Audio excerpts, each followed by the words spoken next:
नमस्कार दोस्तों, smartest simple में आप सभी का स्वागत है। आज हम राजस्थान नगर पालिका अधिनियम 2009 की धारा 61 को बहुत गहराई से समझने वाले हैं। देखिए, ये एक ऐसी धारा है जिससे परीक्षा में सवाल बनते ही बनते हैं और अक्सर इसमें कंफ्यूजन भी होता है, पर आज हम इसके हर पहलू को एकदम सरल भाषा में समझेंगे। देखिए, आपकी तैयारी रुकनी नहीं चाहिए और इसी कमिटमेंट के साथ हम इस चैनल पर हर रोज अधिनियम के 3 नए एक्सप्लेनर लेकर आते हैं। सुबह 10 बजे, दोपहर 3 बजे और रात को 8 बजे। और सिर्फ इतना ही नहीं, शाम 5 बजे आपको सुजस सार का करंट अफेयर्स विश्लेषण भी मिलता है। तो चैनल को सब्सक्राइब कर लीजिए ताकि कोई भी जरूरी अपडेट आपसे मिस ना हो। तो ठीक है, आज का हमारा एजेंडा क्या है, फटाफट देख लेते हैं। हम धारा 61 को टुकड़ों में तोड़कर समझेंगे।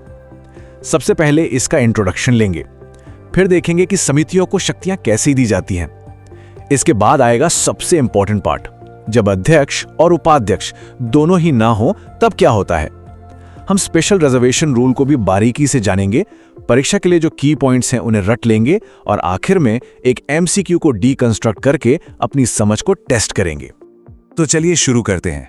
सबसे पहले, धारा 61 का ऑफिशियल टाइटल क्या है? इसका शीर्षक है शक्तियां, कर्तव्य और कृत्य जो प्रत्यायोजित किए जा सकेंगे। देखिए, इस पूरी धारा की जो आत्मा है ना, वो एक ही शब्द में है, प्रत्यायोजन। अंग्रेजी में इसे कहते हैं डेलीगेशन।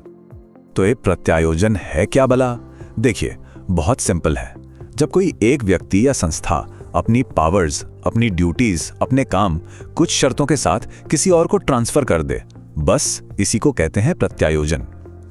ये कॉन्सेप्ट समझना बहुत जरूरी है क्योंकि पूरी धारा 61 इसी एक आइडिया के इर्द गिर्द घूमती है। चलिए अब देखते हैं कि असलियत में होता कैसे है।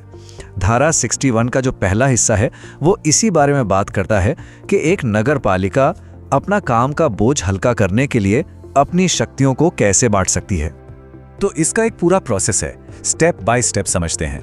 सबसे पहले क्या होगा, नगर पालिका एक प्रस्ताव लाएगी, फिर वो अपनी कोई भी शक्ति, कोई भी कर्तव्य या कोई भी एग्जीक्यूटिव फंक्शन इस एक्ट के तहत बनी अपनी किसी कमेटी को सौंप सकती है।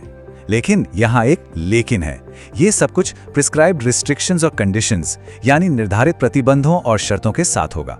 और हाँ, सबसे जरूरी बात, इससे जो पुरानी पावर्स मिली हुई हैं उन पर कोई असर नहीं पड़ेगा। अब यहाँ पर एक बहुत ही इंपॉर्टेंट कंडीशन है, इसको दिमाग में बिठा लीजिए।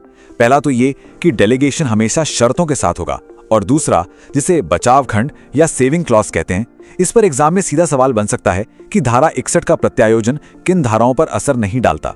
तो याद रखना है, धारा 55, 157 और 158 के तहत जो पावर समितियों को पहले से मिली हुई हैं, उन पर कोई आंच नहीं आएगी। चलिए अब आते हैं इस सेक्शन के सबसे इंटरेस्टिंग और एग्जाम के लिहाज से सबसे क्रूशल पार्ट पर, वो स्थिति जब सब कुछ गड़बड़ हो जाता है, मतलब एक लीडरशिप क्राइसिस। जब नगर पालिका का मुखिया ही ना हो तब क्या होगा?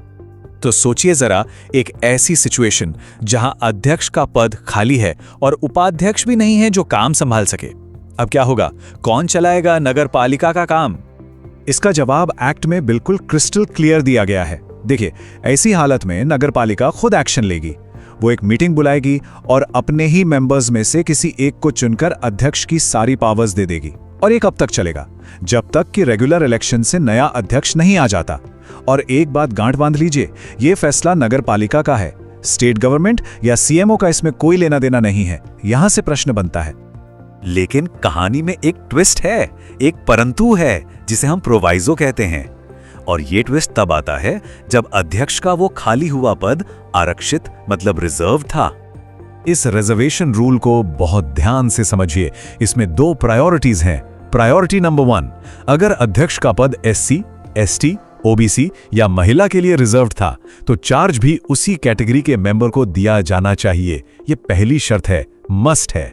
लेकिन अगर उस कैटेगरी का कोई मेंबर अवेलेबल ही नहीं है, तब जाकर प्रायोरिटी नंबर 2 एक्टिव होगी और चार्ज किसी भी दूसरे मेंबर को दिया जा सकता है, जिसे भी नगर पालिका ठीक समझे। तो ठीक है, हमने पूरा कॉन्सेप्ट समझ लिया। अब टाइम है रिवीजन का, एग्जाम में क्या लेकर जाना है उस पर फोकस करने का।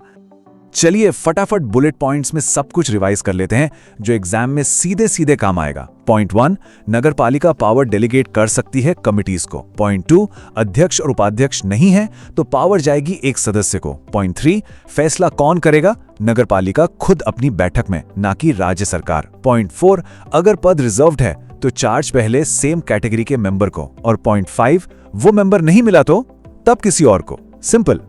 देखिए, अगर आपको लग रहा है कि इस तरह से पॉइंट टू पॉइंट ब्रेकडाउन आपकी तैयारी को आसान बना रहा है, तो एक सेकंड निकालकर इस एफर्ट को अप्रिशिएट कीजिए। वीडियो को लाइक करें और स्मार्टेस्ट सिंपल को सब्सक्राइब जरूर करें। अब बारी है असली टेस्ट की। देखते हैं कितना समझ आया। ये रहा आपके सामने एक एग्जाम लेवल का MCQ। स्टेटमेंट 1 को डीकंस्ट्रक्ट करते हैं। ये कहता है कि CMO एक वरिष्ठ सदस्य को नामित करेगा। क्या ये सही है? बिल्कुल नहीं, सरासर गलत। हमने अभी पढ़ा कि फैसला तो नगरपालिका खुद अपनी बैठक में लेती है। अब आते हैं स्टेटमेंट 2 पर। यदि पद अनुसूचित जनजाति यानी ST के लिए आरक्षित था, तो शक्ति अनिवार्य रूप से एक ST सदस्य को ही सौंपी जाएगी।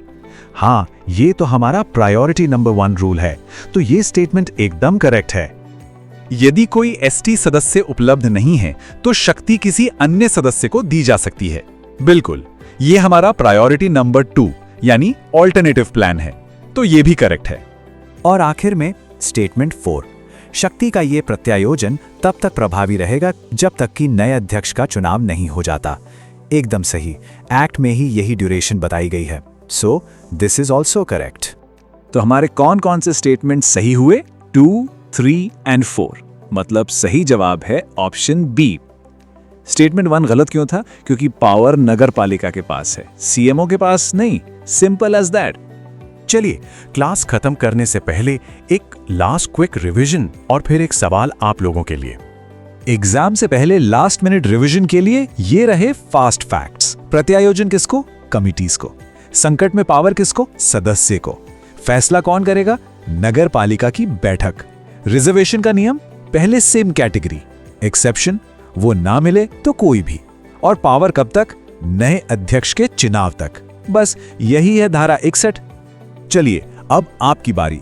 देखता हूं सबसे पहले सही जवाब कौन देता है। सवाल सीधा है। धारा 61 के हिसाब से जब अध्यक्ष और उपाध्यक्ष दोनों गायब हों, तो अध्यक्ष की पावर किसी सदस्य को देने का फाइनल अथॉरिटी कौन है? CMO, राज्य सरकार या खुद नगर पालिका? फटाफट अपना जवाब नीचे कमेंट में बताइए।